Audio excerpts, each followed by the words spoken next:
and happy Wednesday. Welcome to Insights with Ivanna. This is a weekly broadcast designed to help you identify, embrace, and live more fully in your genius by illuminating important pieces of information you actually already possess. I have a query error. I'm not sure what that means, but I hope you all are here. So please do say hello when you log on so that I know that you are here tonight. So tonight we continue the series on limiting beliefs. There are so many pathways that we can take talking about limiting beliefs that I still have not determined the number of episodes for this topic.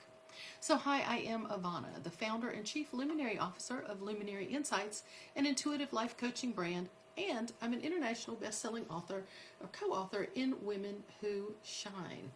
I'm excited to continue exploring limiting beliefs with you all tonight. Exploring by looking at the parts of our lives that are most effective. Hi Jody G and welcome. So yay, now I know it's working. I had a query error and I had no idea what a query error is, but it looks like we are live. So thank you for joining me tonight. So last week we talked about some of the limiting beliefs that we each have. And before we go deeper into the actual beliefs, I want us to explore where those limiting beliefs are impacting us the most. So I wonder, have you ever noticed that you might know someone who does amazingly well in almost every area of their life, but they really struggle maybe in one or two places? Maybe you've even noticed that in yourself as well.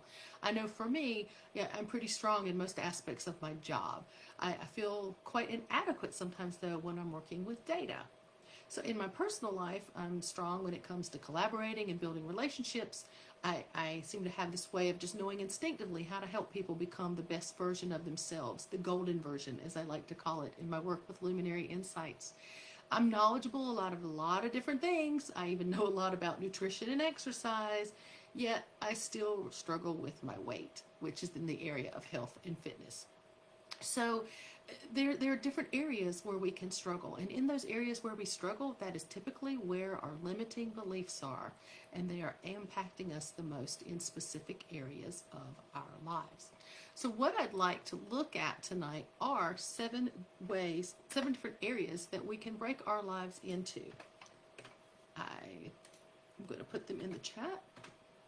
So you can see several different areas or categories of our lives. And those categories are financial, health and fitness, like I mentioned above, personal development, recreation and free time, relationships, and work and career, which I also listed above.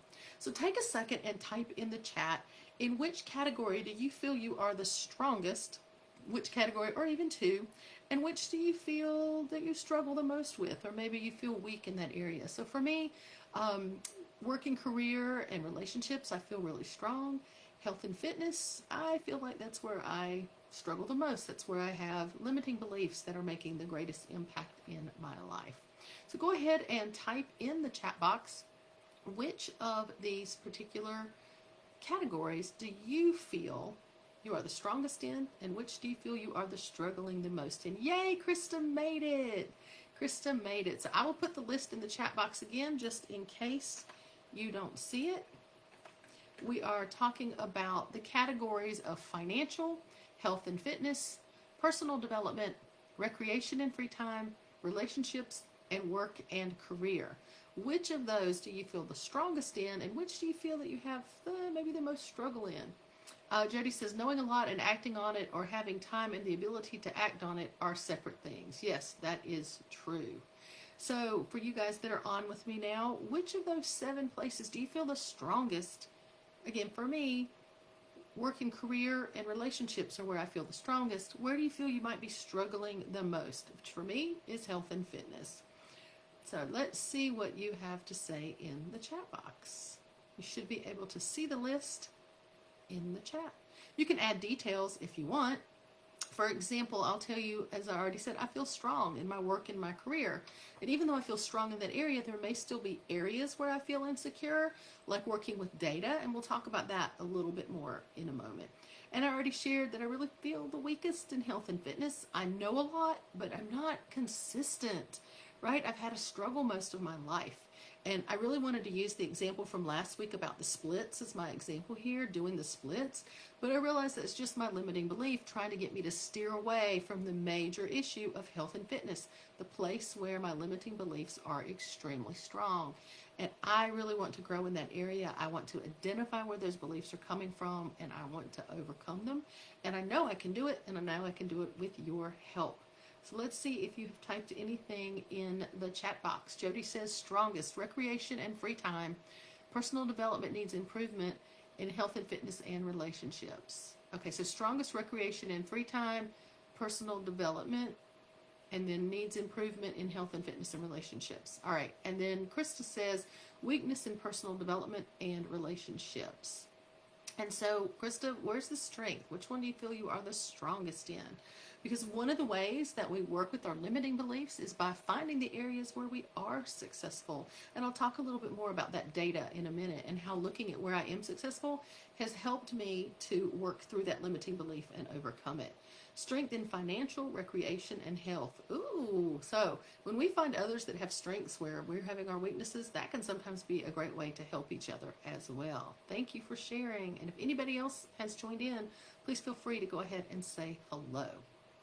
All right, so some of us, me for example, work best with visuals. So we're going to take these same categories and we're going to turn them into something called the Wheel of Life. Now you may or may not have seen this before, and I know you probably don't have your printer sitting right beside you to print it, so that's okay because you can work on this after this broadcast. You've already started the process.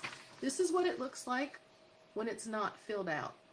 The Wheel of Life has the same 7 categories that you just looked at or just thought about, where you indicated where you felt strong and where you felt you might need to grow. And then this is a simply filled out version. I've seen people do it with lots of colors, but this is a simply filled out version that for me, the graphical aspect of it really helps me see where I am in different areas of my life. So I said that I feel the weakest in health and fitness, and so I gave myself a 3 in health and fitness on my graph. So you can see my wheel's not balanced. I'm kind of bumping down the road. We want to be balanced. It's not real logical to think we're always going to have 10s. And that scale of 1 to 10 really is your scale. So for me, being the perfectionist that I am, it's very highly unlikely that I'm going to have 10s in my life. For me, an 8 is like a really high, strong number, but that's my scale. So as I'm looking at the scale, I can see where I feel I need the most work is in health and fitness. Right now, recreation and free time isn't happening a whole lot. That's coming out of the pandemic, but I'm picking up, so I might be able to give myself more than a 5. I just had a great birthday weekend, so maybe I should up that 5. Community and contribution, not as much. I have some ongoing contributions, but I'm not out volunteering and doing things like I've done in the past. My personal development's at a 6. It was like at an 8 or a 9 for a while, but now that's kind of back down. No number is wrong or right or bad or good. It's just where you are at the moment. So here's what a filled out one can look like. I chose not to fill it out with colors this time because I want to go back in about a month and fill it out again and just use a different color to see where my wheel has changed. So I love how dynamic the wheel is. It's living. It changes as my reality changes. It gives me a visual of where I am. It helps me see where I want to go, where I want to adjust, where I want to improve. Yes, Jody, this wheel is very similar to Jack's workshop. So I am a Jack Canfield certified trainer, and so the materials that Jack creates are available to us to use and to adapt to make them our own. So yes, this wheel is very much what Jack Canfield uses in his work. And Jody says, my relationship with printers needs improvement. My relationship with computers is awesome. That's great. So I wonder, when you look at the wheel, rather than just thinking about the categories, does that change anything in the way you score yourself?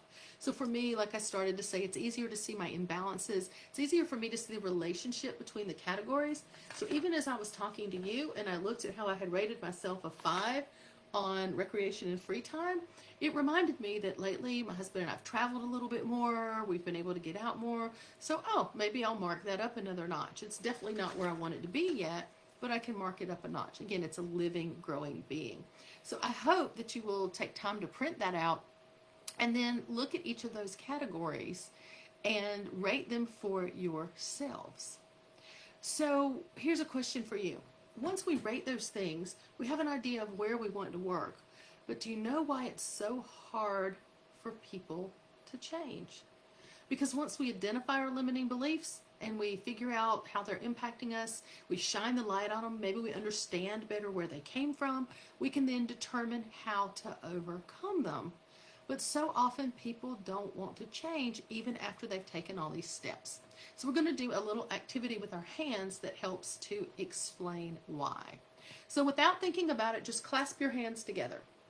And when you clasp your hands together, look at which thumb is on top. So for me, it's the right hand. Now separate your hands and don't think about it, just naturally do it again. For me, it goes back together exactly the same way with the right thumb on top.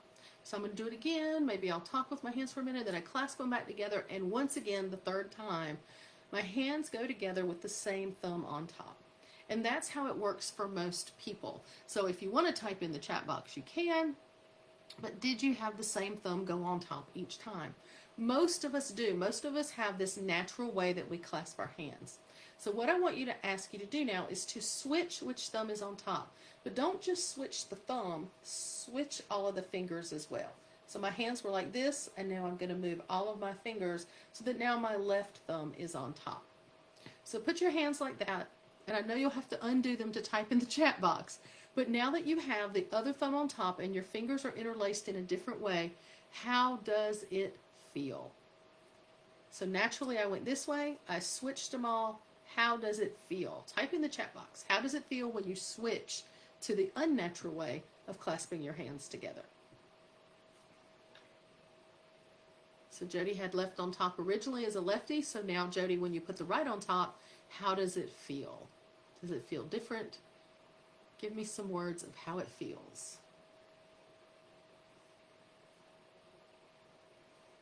It's okay to unclasp your hands to do it. Jody says, uncomfortable and odd. You had to think about it. Okay, anybody else? How does it feel? This is how I did it naturally. This is how I switched it. And uncomfortable, different. Okay, feels different but not bad. Some of the words we typically hear are uncomfortable, weird, awkward. So I know you had to unclasp them in order to do that, but I'm going to ask you to put them back together with the odd or different way. Put them back together in that unnatural way while I talk a little bit more. And just hold them there and keep them clasped in that unnatural way. So you may already know that many of our limiting beliefs are learned in childhood. Maybe someone told you you couldn't do something, or you shouldn't do something, or you were embarrassed by something and you felt awkward or uncomfortable. And so this limiting belief was generated in you even without you knowing about it many times. And these limiting beliefs can develop at any time in our lives, especially when we have an emotional or traumatic experience. And I know all of us can relate to that. So make sure your hands are still clasped.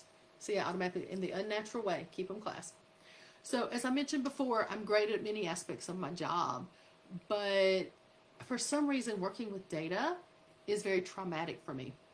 So when I started my job at the North Carolina Department of Public Instruction, they were asking me to do some data things. And I realized at that point that I'm kind of uncomfortable with this data stuff. Now, some of it wasn't really explained to me well, but I had this immediate mental block. And my coworkers thought I was kidding when I said, no, I don't understand it. And so now 13 years later, even today, I'll catch myself saying things like, oh, data's not my thing, or my mind's just not wired that way. And so I tend to avoid it. Well, as I mentioned before, when you figure out something that's good, it can sometimes, where you've been successful, it can help you overcome a limiting belief. And I have to remind myself that growing up, I was gifted in math, and I always excelled with numbers. So why this mental block with data? Well, then I began to realize that when I was in college, statistics, as we called it, really got me. And I had to think about it a lot, and I realized that statistics didn't get me because of the math. It got me because of the focus. My focus at that time was on a family situation. And so data became emotional for me. My parents were getting divorced, and I found out some things, and all of this happened, and it just seemed to always come to a head in statistics, and I cried myself through the entire class, through the entire semester. And so statistics, data, became emotional for me because my focus was on something that was traumatic to me. So my limiting beliefs began to tell me I can't do data. Right? It was uncomfortable and it was easy to avoid it. And ultimately I chose not to do it if someone else could do it. So recently, I mentioned earlier how some people work better with data in a pictorial way. Recently, I began building a data dashboard that shows data in a way that makes sense to me in graphical format, kind of like our Wheel of Life. And so I'm overcoming this belief. I recognize this limiting belief. I recognize the root and the falsehood that the belief helps me with. And so I can see some of you are typing, so your hands aren't still clasped. So I wanted to ask you, now that you've had your hands clasped in that different way, how does it feel? So if you unclasp your hands, it might not feel different. But if you kept your hands clasped, did it begin to feel more comfortable, more natural? So Jody said, my mind is not wired this way. Self-limiting beliefs, life events, definitely a factor. Absolutely. So if you kept your hands clasped and it felt different or it felt a little uncomfortable, did it feel different after the amount of time that you had it there? For most people, when we do this activity in large groups, most people go, well, yeah, I forgot that it wasn't my normal way. And if you do it long enough that way, and you consciously do it long enough the other way, you'll begin to do it that way just out of habit. So it'll be interesting to see if any of you have comments. Okay, a little less weird, Krista said. And so people don't change because people don't want to be uncomfortable. Jody says it began to feel more normal. Yeah, because just like with your hands, when you choose to do something different, when you choose to go against that limiting belief, it begins to be more comfortable. Oh, and I mentioned the splits, and just in case you're curious about that, I did get the app, but it was my birthday weekend and I was busy, and so I didn't even look at it. And so then I have to ask myself, are those limiting beliefs coming back at me? I actually did look at it, and it has a lot to do with stretching and exercise. So I think it will be fantastic in helping me with my health goals overall.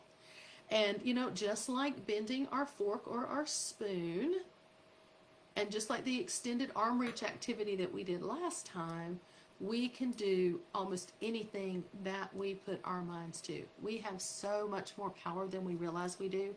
Sometimes our limiting beliefs are hidden, and until we realize they're there, we really can't do anything about them because we don't know they're there. But as we begin to identify our limiting beliefs, we have so much power to do things.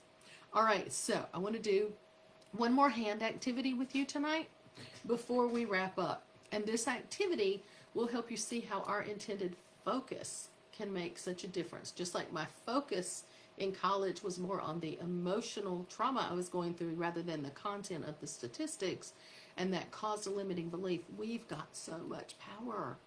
All right, so hopefully I'll be able to show this on camera in a way that will make sense for you. What I want you to do is look at your wrists. Right at the bottom of your wrist, there's like a little wrinkle right where the bend starts for your wrist. You have it on both sides.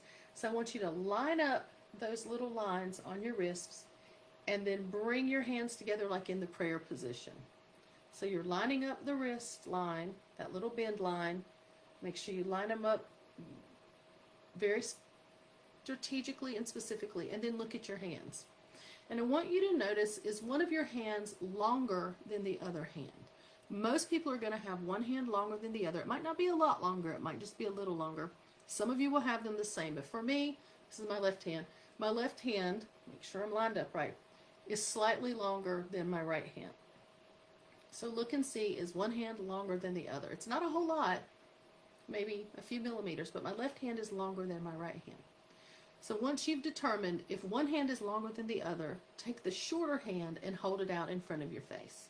If both hands are the same length, you can pick either one.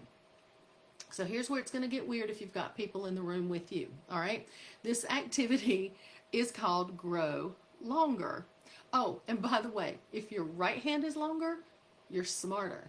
If your left hand is longer, you're sexier. And Krista, for those of you that both are even, you just think you're sexier. I hope you giggled on that one.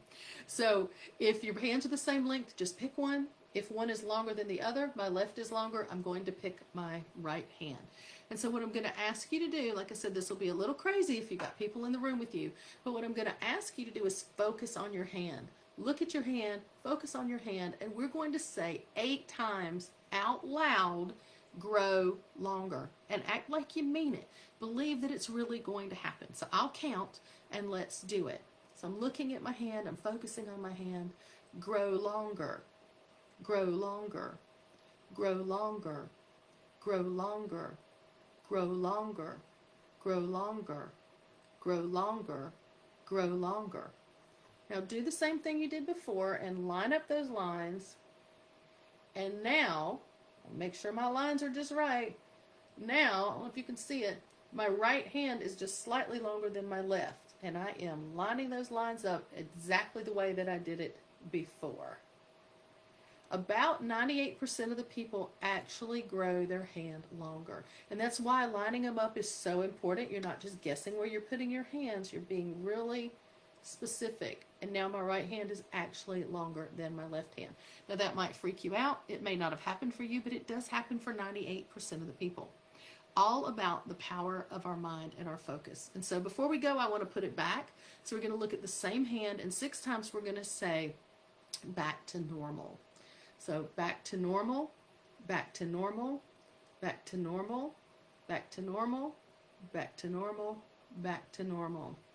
And then line them up again with precision. I don't think mine wants to go back. There it is. Okay.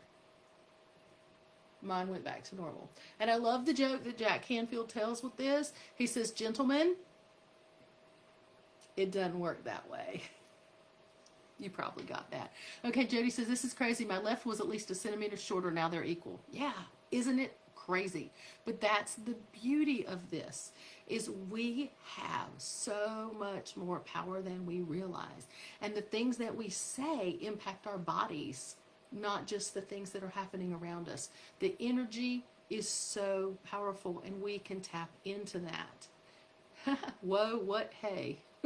Okay? So very, very interesting. So the whole idea behind these activities is to realize the power that we have, the power in our mind, the power in our bodies, the power of thought, the power to overcome things like these limiting beliefs.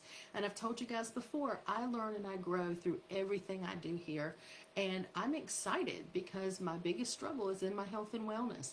And I want to focus on that while we're working together so that I'm accountable to you guys for what I'm thinking and for breaking these limiting beliefs.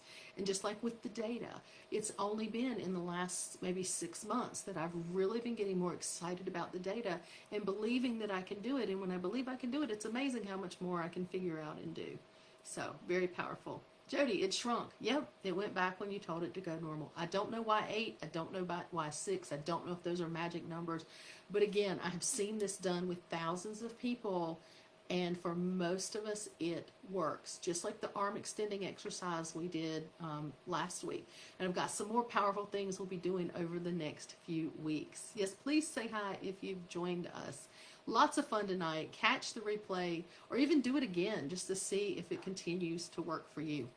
So next week we will continue talking about limiting beliefs. Well, we'll really be talking about overcoming our limiting beliefs. I want to encourage you to download that Wheel of Life and to fill it out for yourself. Look at the areas where you are less satisfied with your life. That's where those limiting beliefs are creeping in, even if you're not aware of them. And then probably starting next week, I've got another worksheet I'll bring out that helps us look at the limiting beliefs and walks us through sort of what I did with the data, where I figured out, oh my gosh, this limiting belief about not being able to do data started in college. It started because my focus was on something traumatic that was going on at the same time that this data class was going on. I wasn't successful in the data class. It wasn't about the data. It was about the emotion, and a limiting belief took form. And so now I'm looking at ways to work through that limiting belief, to overcome that limiting belief. And some of it is as simple as affirmations. We've talked about affirmations before. Today I was working on something and got into a piece of data, and I was writing this during lunchtime, finishing it up, and I had to remind myself, girl, you used to be gifted in math. Wait a minute, you're still gifted in math. You used to be good at math. You can still be good at math. I can even sit there and tell myself, I love numbers, I love data. And the more I tell myself that, the more it becomes my reality. It can feel really uncomfortable at first, just like switching the way I hold my hands. It might seem very awkward to tell myself that I love data when I really don't think I do. But the more I hold that thought and stick with that thought, the more it becomes comfortable and it becomes my reality. Thank you, Jody. Way to overcome. It's hard, but so worth it. Yeah, absolutely. Absolutely. And so it looks like there might be someone else with us whose name we haven't seen. Please feel free to say hi. We are going to wrap it up tonight, but I thank you for being here. I really do hope that you will join us again to talk about our limiting beliefs and how to overcome them. And if you ever decide you want to go deeper into that discussion, just fill out the Let's Talk form on the myluminaryinsights.com and tell others about this opportunity to get together. We would love to have other people join us. All right, so let's keep walking this pathway together and overcoming our limiting beliefs. Thank you so much for being here, and I hope you guys have a wonderful night. If you haven't said hi, do it quick because I'm about to hit the end button. I appreciate you guys so much being here. I look forward to hearing if you keep trying to grow your fingers or stretch your arms farther and what you figure out as you fill out your wheel of life. Have a great night.